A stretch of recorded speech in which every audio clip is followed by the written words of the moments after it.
Hey, everybody, this is Bob and Chris. Hey, Chris, good to see you. Same here, Bob. Glad to be on again.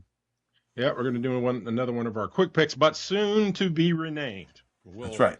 we'll leave it at that, but we have actually done more than think about it. I think we've actually settled on a name, and so we'll We were be we were inspired by our research. Our research we led actually it did. Yeah, had one term that I was like impressed with. I was like, wow, I don't see that word every day. And then that led to this. So yeah, we will yeah, be announcing that soon. yep, we absolutely will. So, but today, today is a day for anybody who really likes Mexican food. Well, not That's really. true. Or traveling to Mexico. Or traveling to Mexico Yeah. more than not, or Well, certainly living in Mexico, I would say is at yeah. the top of the list. Yeah. So, Or drinking Mexican beverages. Both non-alcoholic and non-alcoholic. That's very popular. Me being yeah, a lot of people. I'm in San Antonio, so I'm not that far from Mexico. yeah, that's a So true yeah, statement. and I used to work for a bank that literally, if you missed the exit, you were in Mexico. So it was that close. So, Yeah. um, but anyway, So, so Chris, this was your find. So why don't you get us yeah, into this? So it's another one of these things that popped up, and I was like, man, this is a big story. I mean, this is not like I know. some little Yeah. oddball country in Central Africa that no one's heard about before Yeah. or something of that Yeah. nature. I mean, this was basically the Mexican government getting compromised through the use of AI. And Yep. on top of that, and I think Bob said it before we got on, I mean, it wasn't hard. No, dude, it was like stupid easy. It was Well, stupid easy, but he took his time, right? So yeah, he did take his time. we don't want to like give the guy or girl his due, but yeah, it wasn't like he had to mastermind something. Oh, hell Like no. yeah, no, no. Yeah, no, no, no, no. This was so far away from masterminding anything clever. So this goes back to the fact that when people say, "Well, I haven't been hit yet." Well, you haven't been hit yet because no one's tried. That's right. That's not, that's the only reason. It's because so far you haven't been worth the effort. But you better, we just talked about this the last couple sessions, right? And especially with the Mythos, with Mythos coming out from the Claude standpoint, where how bad I was talking about this with some other folks because it's relevant to this, right? Because that was one of the AI engines. By the way, these were not using malicious LLMs or anything. This was Well, using production Claude, Anthropic, and GPT. This is production LLMs that were yeah, used in the prosecution of this particular yeah, scenario. and Claude for exploit and Chat GPT for automation. Yeah, So there you he go. even used the Twinsies. strengths. Yeah, Yeah. exactly. But when we were, the whole Mythos release, right? I was telling people, I said, do you know how damn bad it's got to be when a company who makes their money selling usage on an LLM, how high does the cliff have to be when they stand on the edge of it and go, hey, maybe we shouldn't just give everybody access to this? Finally, someone says, shit, that's a pretty high fall right there. Maybe we shouldn't actually just turn this loose Yeah, I to think the it's universe. pretty long fall on some very pointy rocks. Yeah, Yeah. Yeah. That's how bad it had to be. I give them credit. I give them credit, but I mean, in my mind, I'm thinking, well, I think the only reason they did is because when they got to the edge of that cliff, it wasn't a 10-foot drop; it was a 10-mile drop, and they went, "Hey, maybe we should raise our hand and say, hey, maybe we should do something different." But yeah, so that whole and a big part of that is okay. We're going to see more and more of these. This is what we've been talking about for weeks now. This is going to happen on a more and more frequent basis. And by the way, at some point, the bad guys are going to get a hold of something equivalent to Mythos, and then, Chris, we're going to be looking at 0 days every day, right? Because if you think about every vulnerability, I mean, it's only every operating system and browser on the planet. But I we mean, call them when we call them 0 hours because they'll be coming out yeah, so that frequently. is what. You know what? There Yeah, you go. There you go, Chris. That's what we might as well trademark the hell out of that because yeah, that's going to be a thing. It's going to be every hour we're going to be dealing with it. So, it's something we should talk about in a future podcast because it's like, okay, well, how are you actually going to mitigate your risk when that's the environment you're in, right? And I think that would be an interesting conversation because in the end, tools are not going to be able to keep up. You know what I'm saying? So yeah. it's I going to come think down to how prepared are you to deal with the situation. well, and I also think it's going to take some time, but I just think the way we work, the way operating Yeah, systems, applications, it's going to just go away. yeah, Like, and I think I would say I look at what that would take to get done, and you think that's going to Yeah, take a long time. But in today's yeah, world, things are moving pretty quickly. But I mean, and we won't talk about it too much on this one. no, But no, I no, mean, Microsoft has continued to step on its own toes time and time again in the past couple of weeks. Just different things in very yeah, severe ways. And I just think it's a time I think people are finally going.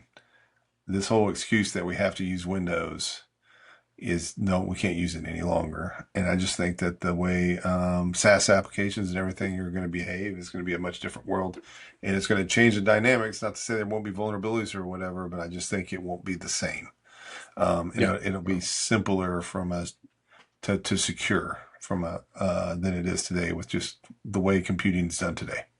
yeah, you're right. Man, we could go on and on. We need to talk about that on one of the podcasts because Yeah, I don't think exactly. people know how many threads that pulls on the spider web of technology. So anyway, back Exactly. to our Mexican friends here. So Yep. bottom line, just to make it easy, it was one hacker using two AI chatbots that are production, publicly available chatbots. They got into nine government agencies inside of the Mexican government and then basically affected about 400 million citizen records as a part of the process of, um, you know, exploiting these vulnerabilities. So, Yeah, and I'll say it's pretty lean because, like, I mean, it's pretty interesting because the exfil amount was supposedly a little over 150 gigs, and to get, dealing with cases all the time, there's a huge amount of data, but the valuable stuff of that data is a pretty small percentage. But in this one, the fact that you got 400 million records out of 150 gigs is pretty awesome. Like, yeah, that's a small amount of data to get that much small amount of data storage to get data records, that many data records. So it was a big bang yeah, for the buck there. And it occurred over a period, looks like a period maybe 7 to 8 weeks that this right. person was able just to do their little work. Yeah. Yeah. Yeah. And this came off of a Gambit Security technical brief, by the way, which I will have the link in the research and you see it over on LinkedIn. So you can go take a look at it yourself. But we, as usual, we did our normal running across all of the LLMs and synthesize it all down into a brief. So all that'll be available when you see it posted. So you want to talk about the technical or what the Yeah, real, that's what I was gonna say is like dig into the yeah, details now. yeah, So there was, I mean, so the way when this obviously there was an investigation conducted and there's a bunch of facts that have come out since then. So it looks like the threat actor did take about a month to do preparation. So not touching anything or doing anything, just preparing for it.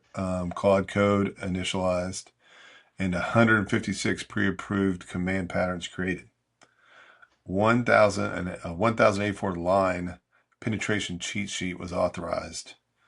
So yeah, this was somebody that had figured out how to use Claude code in this example to do what they wanted to do, even when it was for bad purposes.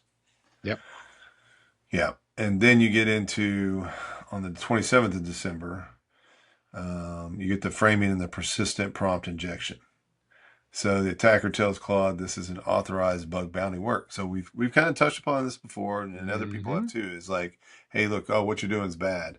Well, I'm really testing to make sure that doesn't happen to me. And I use that generic example because yes, this plays a part in penetration testing, but also there's been examples of other things too that people have been doing in the criminal way, not electronic, that they've used that same kind of reverse logic to get to trick an LM into doing what they want to do.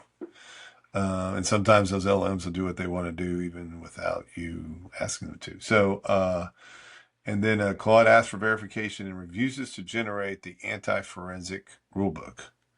So attacker's like, okay, let's do a workaround on that one. Pre-wrote the document, asks Claude to save it as a file. Claude processes this as a file write option, not as generating content, right, and that file loads automatically at the start of the future session. So basically, it tricked Claude into thinking, hey, this is just legitimate stuff to be used in a workflow or whatever Yeah, they just purposely went on. around. They went around the guardrails completely. They just used Yeah, that mechanism to get around the guardrails. Yeah, that's yeah, exactly what they did. and it's scary how simple that is. Yeah, It is very simple, this is it. I mean, when you start to talk, if you are in the IT business and you're talking to your clients, this is a great example of how AI can be duped into doing something. And so, yeah, guardrails, configuration, monitoring, incredibly, incredibly important. So, they got initial access. They deployed a vulnerability map scanner, full map. Um, Used Apache struts S2 for they used the exploit of Apache struts. Um, and then they did 8 script iterations in 7 minutes. And Bob, you may want to touch a little bit more on this. And then they got their remote access achieved within 40 minutes of that session being open. So they were able to do their remote control at that point. yeah, and I mean, this really had. So why was this even possible to begin with? There were so many. These servers were unpatched. You know what I mean? So these were a lot of un. I mean, that's really what it came down to is they exploited the unpatched nature of these servers, and which are known vulnerabilities, been known for a long Yeah, time, these aren't new. These documented. aren't 0 hours. Yeah, No, no. yeah, Well, you already know that if it's something that can be called up by Claude or GPT, they've been in the learning space, that the training space that those engines use for a long yeah. time, right? Because it wouldn't have known to call them up. So obviously there was a ton of information about these particular vulnerabilities and how they are exploited already in the LLM digest that was used to train these guys for a long time. So all he did was, I mean, that's really all he did is he just built a query. He says, hey, go and evaluate this. Tell me what vulnerabilities you see, and then start building me solutions for, you know, in his case, he could say, what would I have to do to block that vulnerability? And what kind of code would the bad guys have to use to exploit that vulnerability? Again, following that whole guise of That's being right. a tester, and get what they need, and then shove that code off to GPT to just run the automations, right? I mean, Because it that's seems really what like, it comes if down I to. understand this correctly, right, Bob, that GPT was better, could handle more simultaneous and do more. They could Correct. scale better than what Claude could do. So Yes, that's right. Claude was kind of one at a time, and they could say, well, we could get more done with Yeah. ChatGPT. Yeah, yeah. Well, Claude, So what's interesting too is Claude, as it relates to things like using MCPs and its architecture, how it's architected internally is different than GPT. So you run into bottlenecks if you try to do high volume, high density things, whereas GPT, like you said, can run way more threads parallel, and which just speeds up from an automation standpoint. You need something that can multi-thread efficiently, and that's right. There is a difference between the two models and how their underlying architecture works, and GPT was just better suited for that. So that's that's what they were taking advantage of in that case. yeah, the next step's pretty cool. So on January 1st, New Year's Day, I'm sure that wasn't by accident. Hell no. Um, they got their privilege escalation at the civil registry. So what they did is they had Claude finds a writable cron tab. It gets approval to inject. This is the cool part. It gets approval to inject the SSH key into the root's authorized keys. It then records the original file timestamp. It then injects the backdoor. Then it restores that timestamp so the file appears untouched. Yeah, So I think that's kind of like time stomping. yeah, yeah. It is. And, yep. And then gets root access. Then, without being asked, dumps the shadow file, extracts the root password hash, and starts timestamp cleanup. Yep. Yeah, I mean, they basically got in, did what they needed to, covered it up, right? I mean, that's what they're doing. They're getting rid of any traces that are easy to find about what Yep. they're doing. And Yep. I mean, part of this is they install a back door too, right? So then not only did they get in there and do what they were doing and run all the automations, but they put a persistent back door in there on the way out. That's a part of this as well. So, Yeah. So which was pretty interesting. they had the anti-forensic persistence in there. Yeah. Just, yeah, it's beautiful. It's beautiful. Hopefully, no other bad guys listen to me tell them this because they'll go, hey, I want to be motivated. I don't want to motivate those guys. But Claude builds a 594 line Flask REST API Hmm. into the live systems in approximately 2 hours through 20 iterative revisions. Yeah. Now I think that was, you couldn't do that before AI. Well, no, what they were doing was right. They would install it, they would test it, see that they didn't have all that they needed, Yeah. iterate, do another one, do another one, do another one, and do that in a sequence that only took them like 2 hours to go through 20 iterations of updating the code and the API so they'd have access to everything they really wanted to have access to. You That's don't unheard even of, right? I you mean, yeah. don't you don't even need a level of patience anymore to be a threat actor, man. It's too No, easy. dude, once you kick it off, you go get coffee and just come back. I mean, literally, Claude will notify you when it's done. You know what I mean? So you just kick it off, Yeah. and it'll ping you on your phone if you've got Claude on your phone.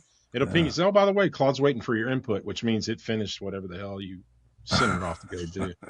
So you don't even have to be standing there to watch it hardly anymore. So So just yeah, but that was this cool.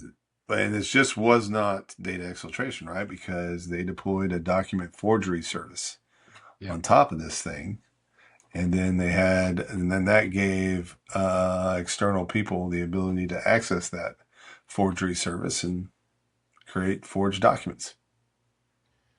Yeah, well, it knew how to, part of it is it knew how to spoof what an official document looked like as well. You know what I mean? That was a big Yeah. part of this. So, things that it was sending out to people to, work with things that the workflow was sending out to get permission to do things.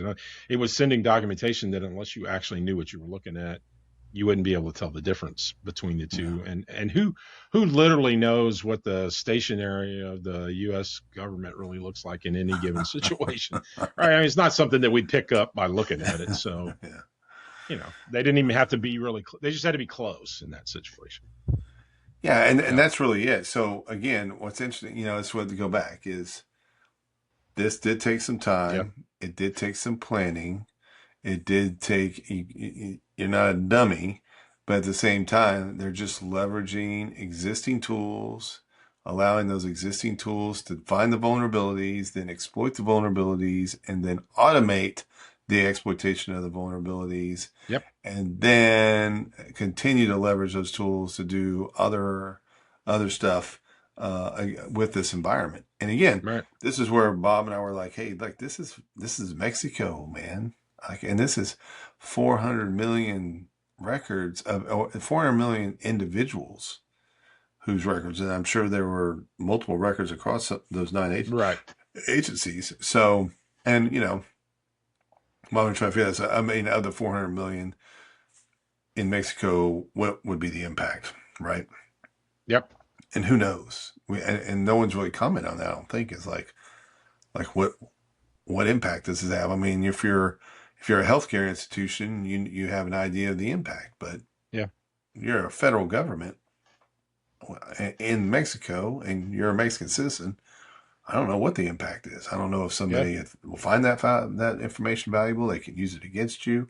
Mhm. I think I mentioned this before. I had a case one time in the Bahamas, and there's a lot of personal information compromised. But the guy's like, "We don't have a credit system, so like you can steal somebody's identity, but you can't do anything with it." Right. There's And I'm nothing you can like, do. Yeah. yeah. So I don't know how much of this, but you would think with this much data, this much stuff, there would be definitely some use and some value to it.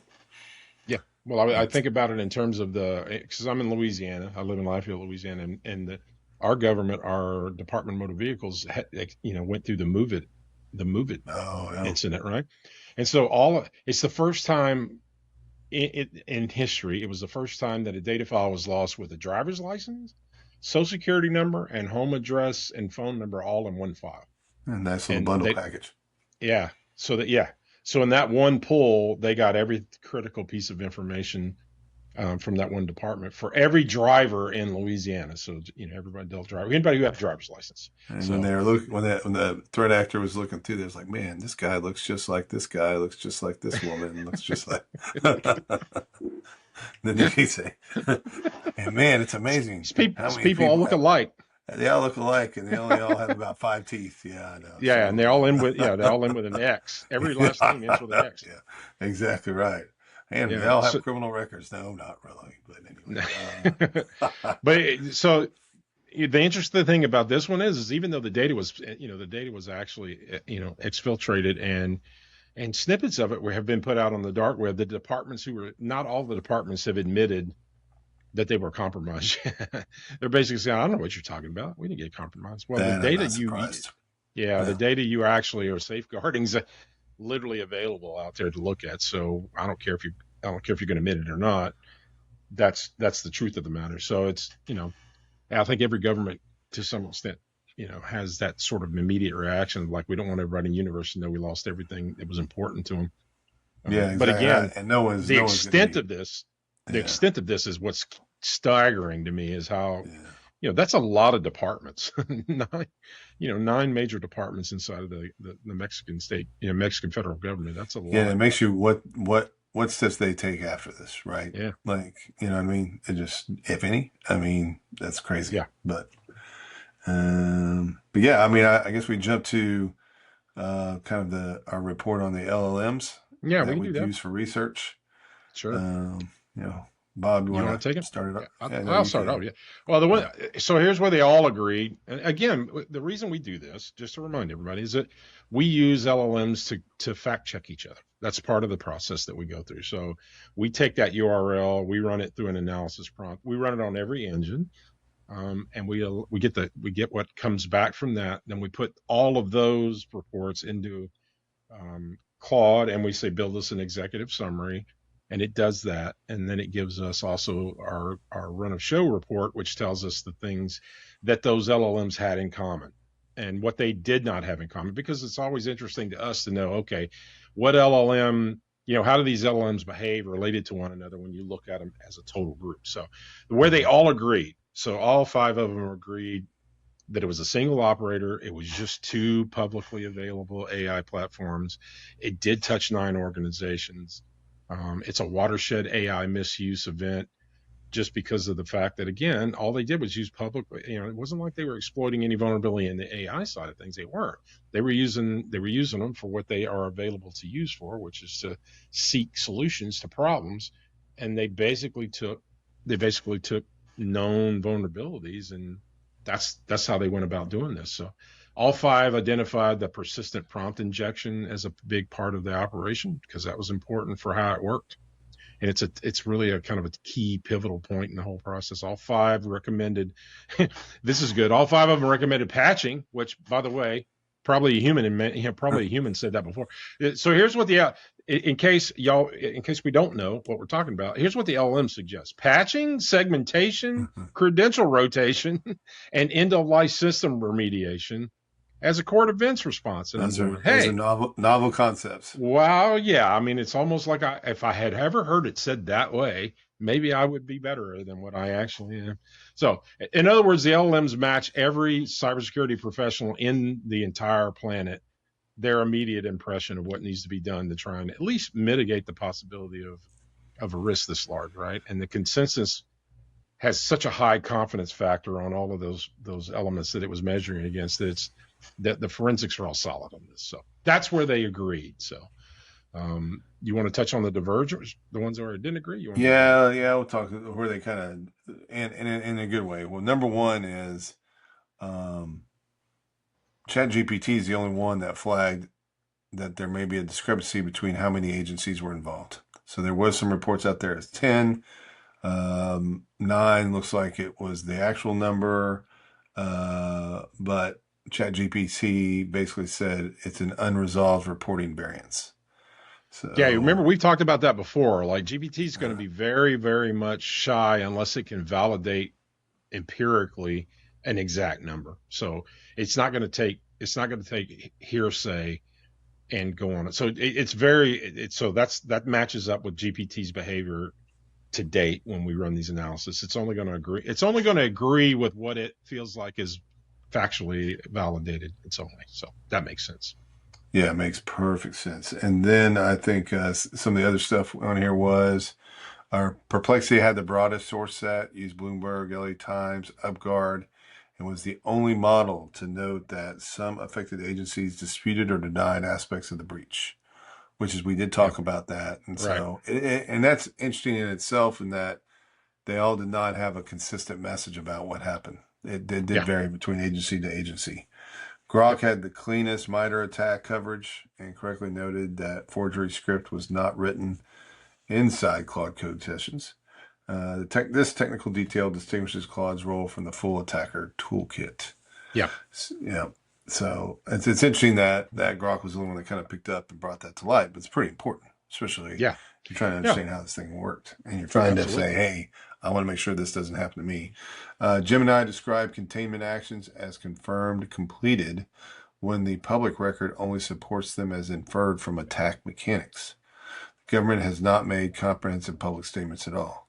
So Yeah. that was kind of interesting. So are we saying that Gemini made an assumption here, jumped the gun, where the other ones didn't? That's what it sounds like, Right. right? Yeah. Yeah. Absolutely. Yep. And then Claude most directly engaged with the guardrail mechanics, the file write workaround specifically, and included SADM, DM infrastructure that blocked, what did we say? Is this petit potam? Yeah. Petit potin. I need a Yeah. Louisiana guy to pronounce that correctly. That's right. As evidence that patches work. Yeah. Exactly. Yeah. So that was it. I think there were some other kind of interesting things on there that you kind of captured on there. Yeah. Especially the CrowdStrike's 2026 report about an 89% year-over-year increase in AI-enabled adversary operations. Yeah. That was a huge number. Yeah. Yeah, and here you go. And I mean, That's it. does this get counted for 2025 and 2026 because it crosses the year? I don't know, but Yeah. it's definitely important. I think we touched everything. I mean, again, this comes down to A, fundamentals, B, how I think this is an excellent example of how to explain. You could easily take this and explain this in layman's terms to somebody that doesn't, is just not getting that security message especially about AI and how it can be used. So, you say, hey, we'll deploy AI in my company and have it access our knowledge and our data sources. We'll be fine. No, you will have people that get crafty to figure out ways to get around the guardrails. If you're not well prepared, and you're not monitoring for that, and you got to keep that stuff up to date. I was in a conversation That's the earlier. big part. Mm-hmm. That's a big part. There's a thread, Bob's, you're in there too, but somebody had posted a Reddit thread in there about this guy who had coded and done a bunch of automation for his clients, and then the clients are like, hey, this stuff's all broke, nothing's working. Well, yeah, Right. because stuff changes, and like all the interfaces all this stuff that he had built out, the interfaces it was using to access whatever applications of data, those had changed. Some stuff just expired, and he wasn't paying any attention to that, and boom. So again, AI will make you think that everything is super easy and simple, and once you do it, it's ready to go. But you do Yep. have to babysit and maintain it. And then Yeah. another guy, a friend 100%. of ours, Jason Sligo, I think he was saying something. There's, hey, you should really have it. Maintaining is important, but you should really have it developing code that like, you know what I mean? So it's one thing to vibe code. I'm not a developer, but at least I know, at least to a certain extent, certain languages and what they're doing and can kind of read through it. But if you just are vibe coding, you have this stuff, start coding stuff, and you have no way of knowing if it's good, bad, That's right. whatever. That's not very responsible too. So people Well, are no, learning I stuff mean, the yeah, hard way. no, Yeah, yeah. If you stick a drunk guy in a bulldozer, bad shit's going to happen. It's the yeah. same sort of thing. If he doesn't know how to drive a bulldozer, bad shit's going to. So I it's think the the same, biggest difference is the bulldozer, in case of AI, is going to tell that guy that's drunk as shit that he's an Yeah, excellent bulldozer operator. that's In fact, that correct. he's probably the best bulldozer operator that's ever Yeah. been on those. Yeah. All you got to do is turn that switch, pull that lever, and step on that pedal, and it all works like, it'll Yeah, work. and man, you're a genius. You're awesome, man. You're off and I running. have never seen a bulldozer operator operate a bulldozer as good as you, dumbass drunk guy. That's exactly what AI is going to do. It's That's going to right. continue to do that. Yeah. By the time drunk guy tries to learn how to stop it, yeah, and, you ran out of and tokens. exactly.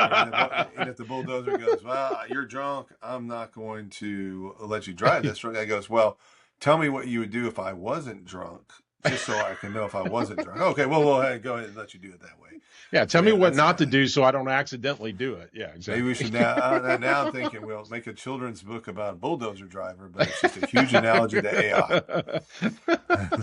I'm up for it. Yeah, It'll sell like hotcakes. yeah, it will. It will. So, all right. Well, that's what we Well, all got. right. So, That's what we got this week. hopefully next week, we'll have time to unveil the new name. Yeah. And maybe some graphics behind that, and come Yeah. across as a tad bit more professional. But we don't want to get too professional. We're trying to get above our station, but we're gonna make a run at it anyway. Yeah, exactly. All right, everybody. All right. Thank you. See you next time. All right.